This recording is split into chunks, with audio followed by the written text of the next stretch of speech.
DJ K-Dub Omaha with Wired Axcess plug-and-play player of the game, Robby Garcia. Robby, you guys had a 3-game skid and you're just coming back with a 2-game winning streak.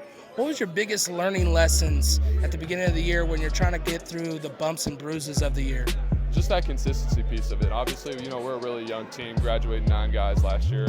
Just getting these young guys that really haven't had a lot of varsity experience, just to be able to kind of go through adversity like that. Obviously, that 3-game stretch, like you talked about, with those 3 losses, those are 3 really good teams, and that's no excuse.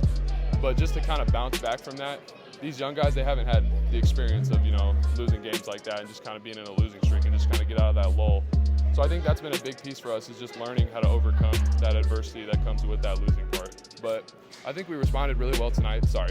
No, you're good, man. I was going to bring that up. You got a team that's coming in hot. Yeah. They're winning 8 of their last 9, looking for that 9th win out of 10, and you guys were able to kind of get them out of the funk early. What was that first half for you? What were you thinking? What was going through your mind when you were seeing that their shots weren't landing, you guys were finding it?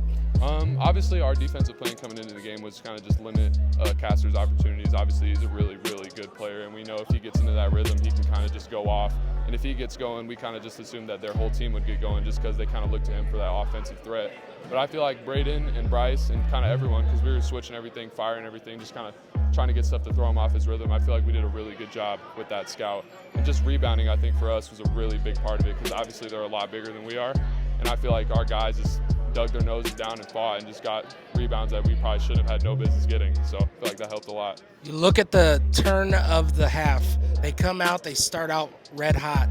What was the first time out? What was talked about?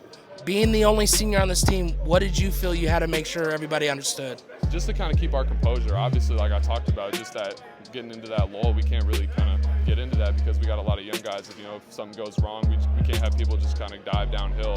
So just that big piece of it was turnovers, is what we were talking about in the huddle.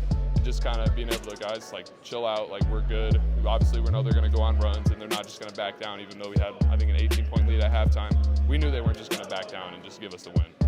You got districts you guys are preparing for, and of course trying to go for that continuous of state run.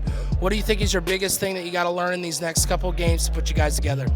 I think the biggest thing for us is just turnovers. Obviously, we had 22 this game, and that's not going to cut it when we get down to the state tournament and even district. So just kind of cleaning up that aspect of it, and obviously continuing to rebound the ball, just fight against guys, because we're not the biggest team. So I feel like just that's the biggest part of it for us, for sure. Once again, Robby Garcia, player of the game.